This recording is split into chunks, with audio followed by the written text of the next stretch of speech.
Donc moi, je suis Mortala Diop, donc je suis d'une structure qui s'appelle Gaindé 2000. Donc, beaucoup de gens ont entendu parler de Gaindé parce que dès qu'on dit Gaindé, on parle du système Gaindé de l'administration des douanes, qui est le système de collecte des droits de dédouanement.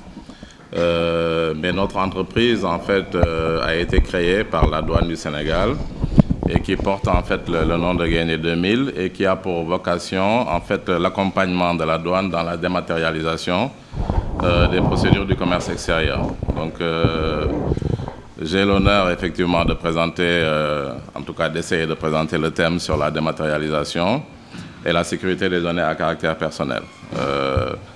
Donc, ce que je disais tout à l'heure, je félicitais le colonel Adji, vraiment, qui a, avec pédagogie, a essayé de détendre l'atmosphère ce matin, pendant qu'on attendait le reste des invités. Et je sens effectivement beaucoup de passion en fait dans son métier, et donc nous on dit colonel en retrait pour ne pas dire à la retraite, et donc parce qu'il est encore en activité et qui aujourd'hui en fait fait bénéficier son savoir dans le cadre de forums comme celui-ci, et vraiment je tiens à le féliciter pour sa pédagogie.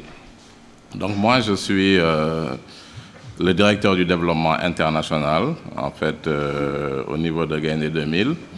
Et donc, je m'occupe essentiellement de l'ensemble des projets à l'international dans le cadre de la mise en place de solutions informatiques de facilitation du commerce extérieur. Donc, j'ai entendu dans la présentation ce matin beaucoup de jeunes ou étudiants qui font transport logistique, commerce international.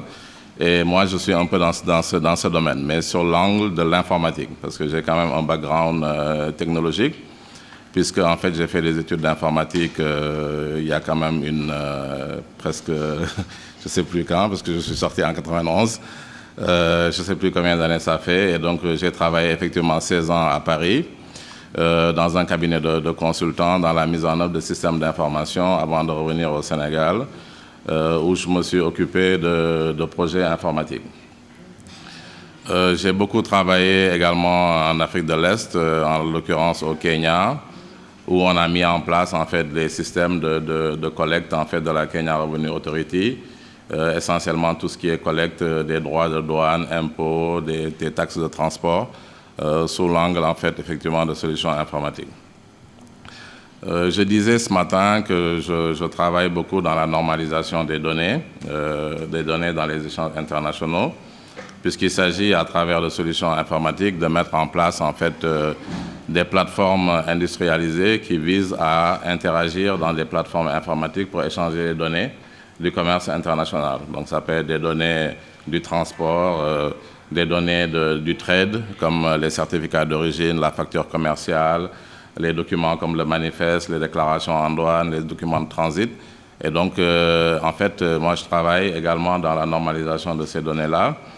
Et d'ailleurs, donc j'ai eu l'honneur d'avoir été coopté donc, au mois d'avril en tant que rapporteur pour l'Afrique, pour la région subsaharienne, de tout ce qui est en fait les travaux de l'UNCEFACT, qui est une structure des Nations Unies basée à Genève et qui travaille vraiment sur tout ce qui est normalisation de données.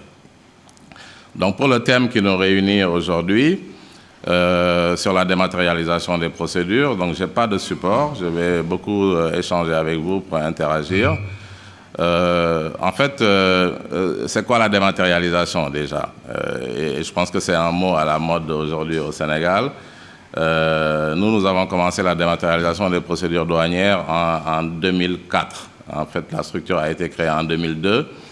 Avec vraiment pour objectif d'aider l'administration des douanes à interagir avec les partenaires nationaux et internationaux dans tout ce qui est documents électroniques.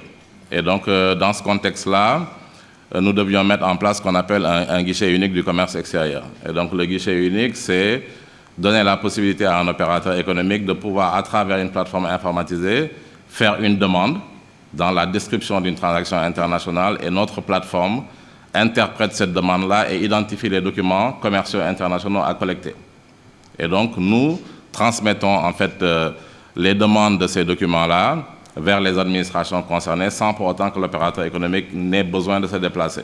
D'accord? Donc, les différents ministères reçoivent de la requête, donc gardent leurs prérogatives en termes de traitement et de délivrance de ces autorisations-là, mais lorsqu'ils retournent en fait l'information, nous la récupérons dans une plateforme centralisée et nous informons l'ensemble des parties prenantes puisqu'il y a des interactions dans ces différentes parties prenantes de façon à pouvoir, à la fin de la procédure, avoir l'ensemble de la liasse qu'on appelle une liasse électronique qui permet maintenant de faire le dédouanement.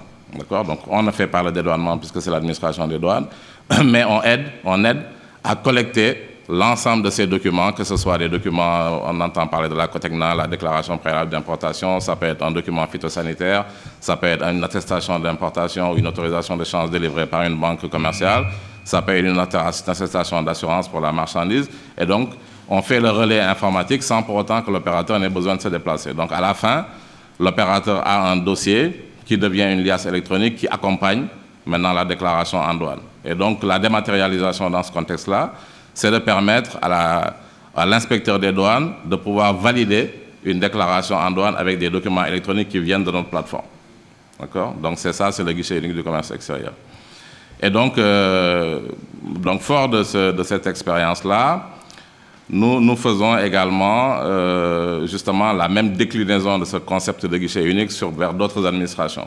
Aujourd'hui, nous travaillons également avec le ministère de la Justice, par exemple le RCCM et la dématérialisation, j'allais dire, des tribunaux régionaux. C'est nous qui sommes chargés de le faire en accompagnant justement l'administration et donc qui permet de faire le même concept.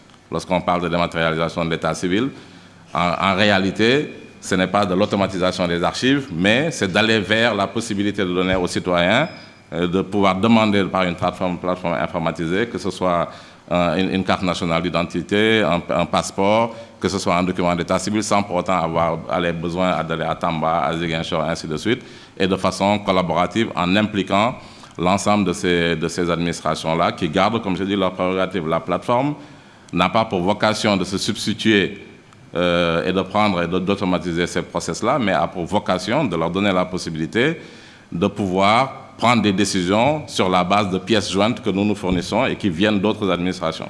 Et donc, ça, c'est ce qu'on appelle en réalité la dématérialisation.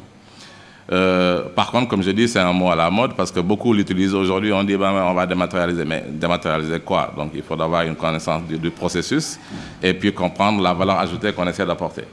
Dématérialiser, ce n'est pas forcément doter les structures d'outils informatiques pour dire on a des ordinateurs. Non, il faut savoir qu'est-ce qu'on va en faire et c'est pour apporter quel type de service à valeur ajoutée aux usagers. Et donc, c'est vraiment ça, toute la réflexion. Et d'ailleurs, quand le Sénégal s'inscrit dans ce qu'on appelle la stratégie numérique du Sénégal, stratégie 2025, c'est comme ça qu'on l'appelle, qui permet aujourd'hui de pouvoir accompagner la transition numérique du Sénégal vers un domaine papier, vers ce qu'on appelle aujourd'hui le domaine dématérialisé. Maintenant, ça suppose quand même des prérequis. Et je reviens sur la notion de la sécurité. Donc, le colonel parlait tout à l'heure. D'ailleurs, j'avais fait une petite note quand il a parlé de la sécurité au sens informatique en disant, effectivement, c'est empêcher la perte de l'information et gérer l'intégrité des données. Donc, fort, en fait, de ce que nous faisons, nous, depuis une quinzaine d'années, nous avons jugé nécessaire, justement, de faire la certification sécurité de nos plateformes. Et donc, c'est comme ça que nous nous sommes certifiés aujourd'hui. Il y a des normes, hein, donc on parle de certification ISO 27001, qui est tout ce qui est, en fait, certification en termes de protection de données et justement de sécurisation des plateformes à partir du moment où nous collectons des données qui appartiennent à des gens, et je reviens donc sur le thème, des données à caractère personnel, et donc ces données-là, comment on les protège pour éviter toute divulgation, utilisation frauduleuse de ces données-là. Maintenant, ce qu'on appelle une donnée à caractère personnel, c'est quoi? C'est une donnée qui permet d'identifier de façon unique et de façon précise quelqu'un. Ça peut être sa photo, ça peut être son nom précis peut-être avec son état civil, mais je pense que la définition déjà de qu'est-ce qu'on appelle une donnée à caractère personnel est importante. Donc je ne vais pas avoir pour objectif aujourd'hui de quand même de vous décrire, j'allais dire dans les détails, parce qu'on peut passer toute une journée et puis les avis peuvent être différents. Mais ce qui est nécessaire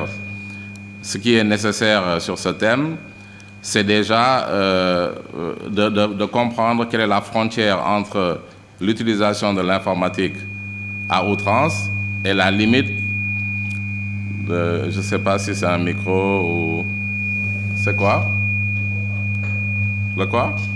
Non, Je pense pas. Je pense pas. Je pense qu'il y a autre chose. Est-ce que c'est pas le micro qu'il faut éteindre? Voilà. OK. Alors, donc ce que je disais, c'est dans le besoin en fait d'accès aux services numériques, il faut qu'on puisse identifier également quelle est la frontière entre les services que l'on veut avoir et l'utilisation de nos données personnelles. Je dis tout le temps quand on regarde cette salle, je ne sais pas, on est peut-être, je sais pas, peut-être 90 ou 92 pour être peut-être précis, mais on se rend compte qu'il y a autant de téléphones, sinon il y en a 2 fois plus que le nombre de personnes qui sont dans cette salle-là.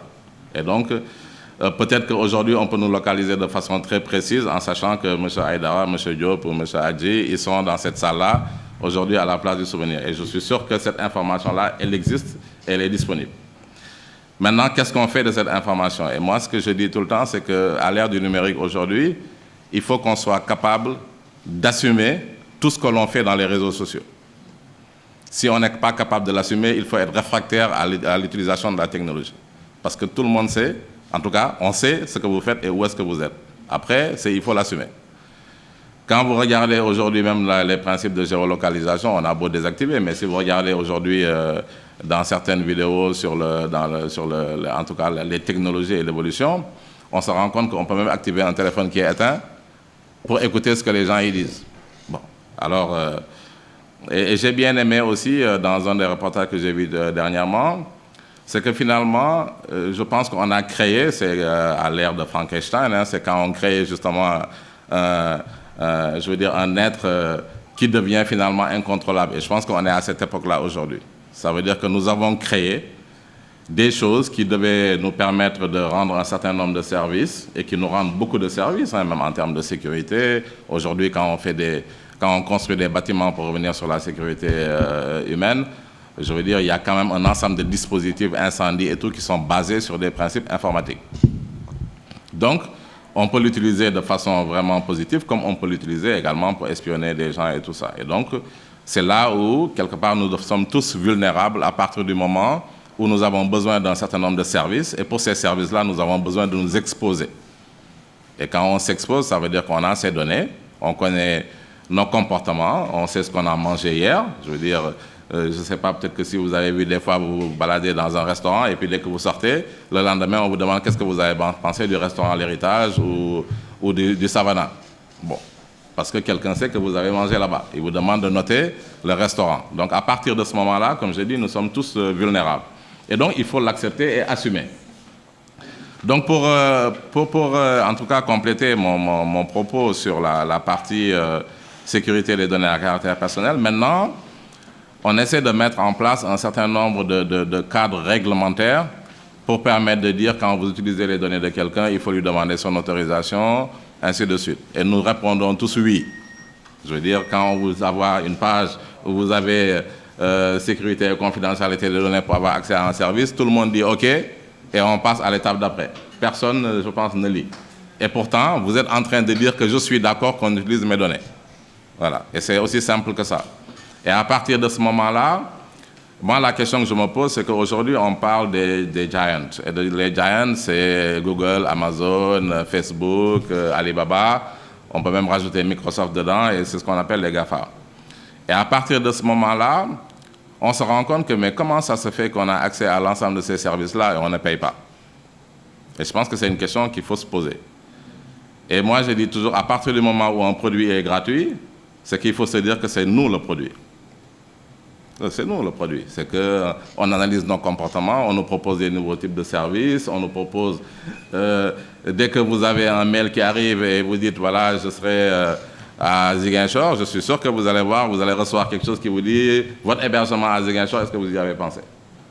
Et à partir de ce moment-là, vous devenez le produit.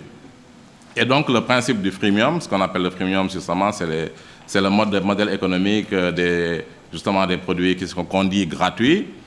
Et donc, on a beau aujourd'hui mettre en place des règlements sur l'encadrement de l'utilisation de ces données-là, mais en même temps, je pense que, en tout cas, les innovateurs, pour ne pas dire les Européens, sont dans des logiques de pousser le plus possible l'utilisation de l'ensemble des données des individus pour pouvoir anticiper leurs comportements, anticiper leurs besoins. Et c'est ça qui fait qu'après, on vous propose des services, et c'est ça qui devient un peu le modèle où la sécurité des données à caractère personnel, pour moi, quasiment n'existe pas. On a beau dire, on met en place des cadres, on signe des conventions. Aujourd'hui, on entend parler du règlement RGPD qui a été mis en place en Europe. OK, moi je dis en quoi ça nous concerne, nous, à partir du moment où on ne vit pas en Europe. Et ça me fait penser que finalement, ça devient un sujet à la mode, tout le monde en parle. Et je me rappelle d'une conférence dans laquelle on était, en tout cas en tant qu'Africain, je finis par penser qu'après, finalement, on a un raisonnement panafricaniste, et ce qui est nécessaire également, c'est de pouvoir identifier nos propres besoins dans la logique de l'utilisation de ces technologies-là.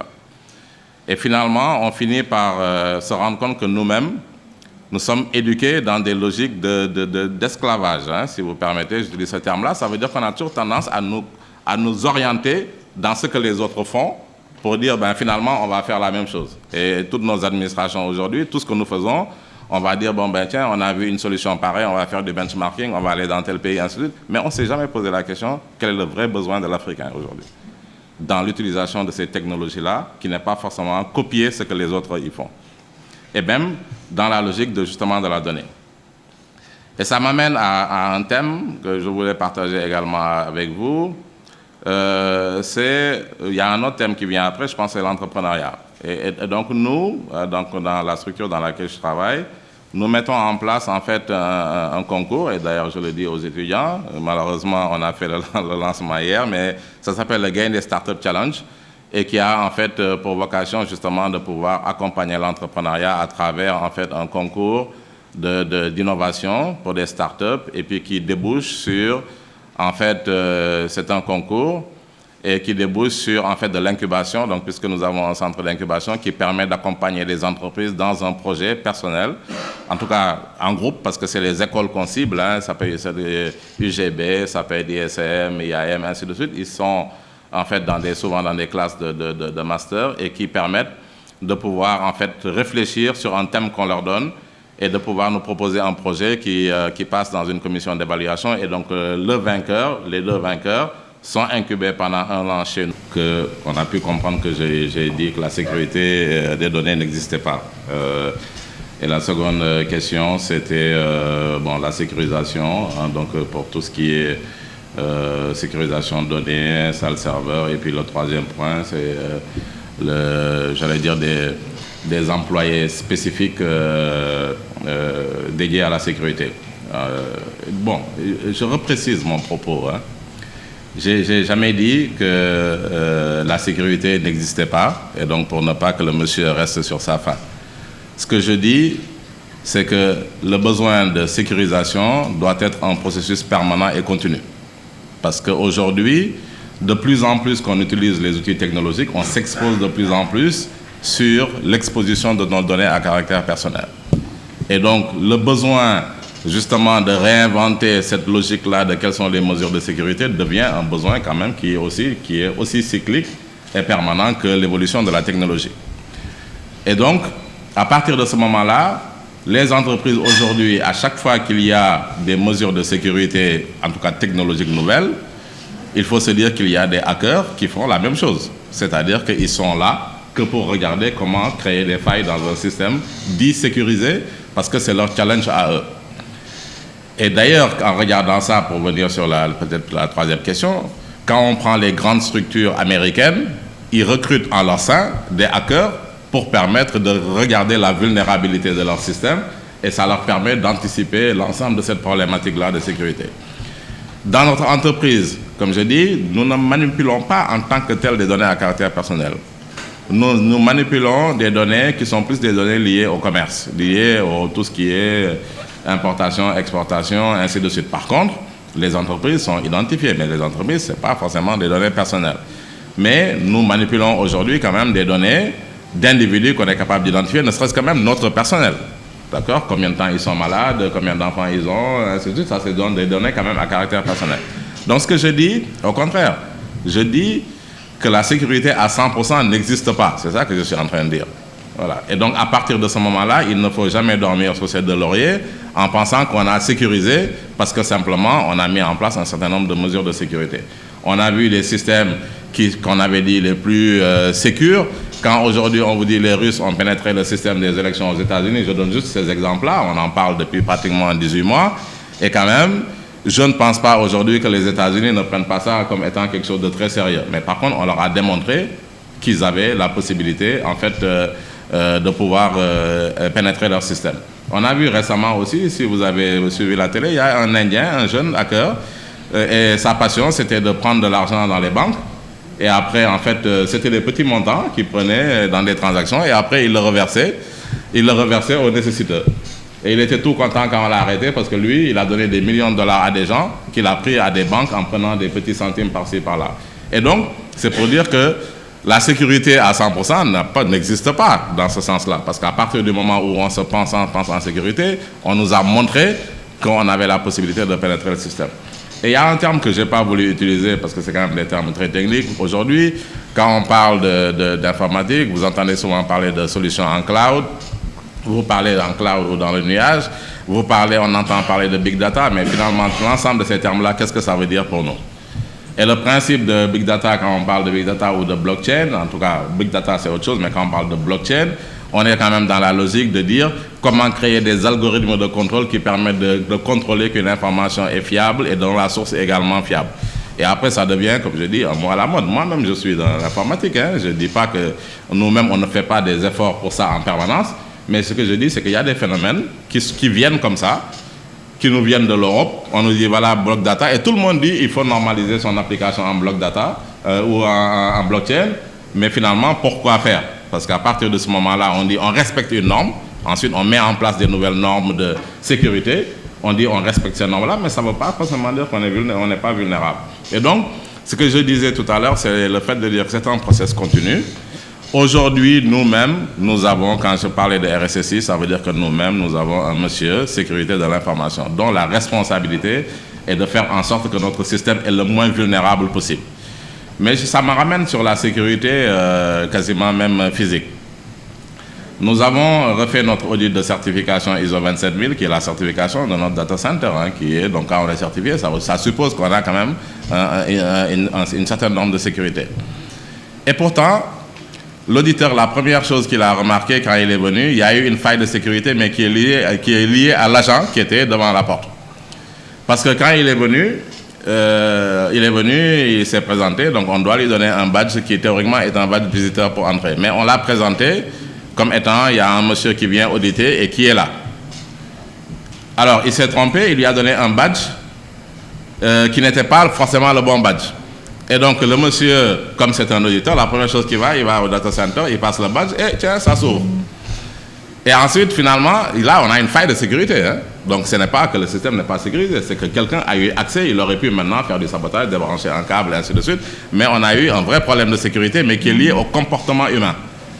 Et même en informatique, moi, je dis tout le temps, la faille la plus importante dans le système informatique, c'est ceux qui contrôlent les données et les salles serveurs.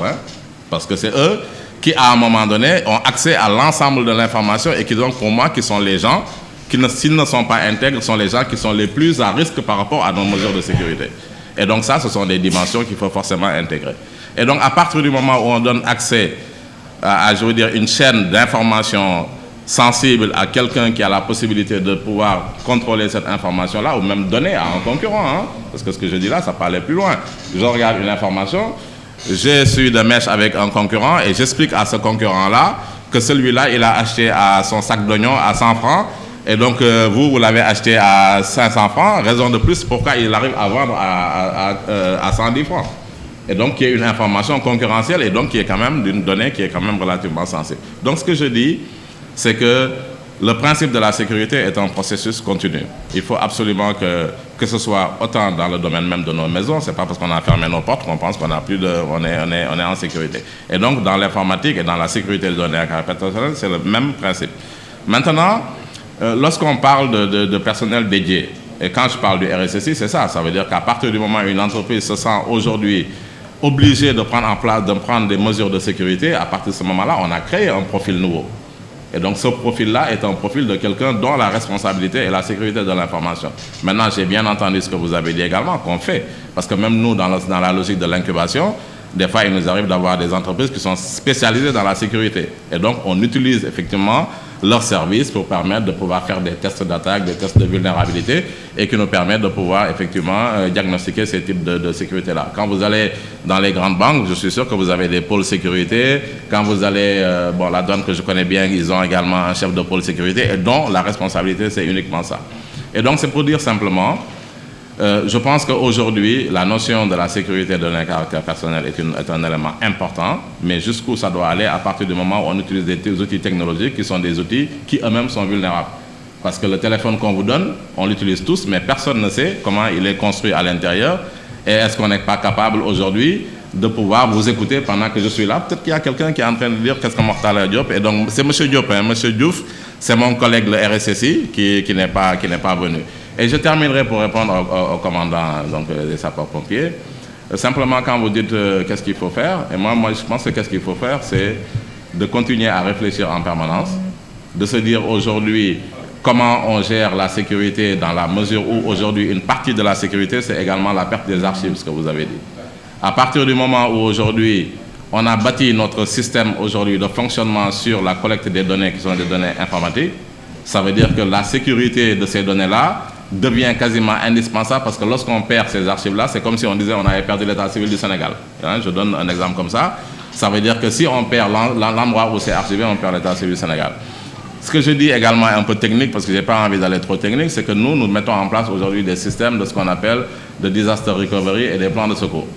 Ça veut dire qu'à partir de ce moment-là, sur le plan informatique, on met en place ce qu'on appelle des sites de secours. Un site de secours, c'est un site qui est en réplication permanente d'un autre site qui est un site central et qui permet d'avoir des données qui sont répliquées mais qui sont stockées à quelque chose qui est géographiquement très distant de l'endroit où se trouvent les données maîtresses. Et à partir de ce moment-là, ça veut dire que vous avez une possibilité en tout cas de reconstruire ou d'avoir un business continuity, ça veut dire que vous avez une activité qui continue à partir du moment où vous avez votre site qui, pour des raisons diverses, ça peut être un incendie, ça peut être différentes choses, on se dit finalement, nos données sont perdues, mais elles ne sont pas perdues parce qu'elles sont répliquées dans un autre site qui, lui, géographiquement, et ne peut pas être au même endroit pour des raisons de sécurité. Donc, je comprends bien. Et ça, ce sont des mesures que les entreprises sont obligées de mettre en place qui permettent aujourd'hui de pouvoir sécuriser. L'autre point, quand je voulais terminer, quand je parlais de cloud, c'est que des fois, quand ça m'arrive d'aller dans des internes d'administration où on discute aujourd'hui de problématiques de systèmes d'information et puis les gens vous disent mais est-ce que les données sont sécurisées et tout. Moi, la question que je pose tout le temps, c'est qui n'a pas un mail aujourd'hui, qui ne sait pas Gmail, Yahoo, je ne sais pas moi, Microsoft, et qui ne s'est jamais posé la question où sont stockées ces données. Personne ne se pose ces questions-là. Et pourtant, vous envoyez vos photos à vos parents partout, qui sont des données personnelles. Et personne ne se dit, mais est-ce que ça, c'est pas un risque? Pourquoi vous nous posez cette question-là? Parce que vous vous dites que je ne suis peut-être pas un personnage qui est ciblé pour que les gens s'intéressent à mon information. C'est la simple raison. Hein?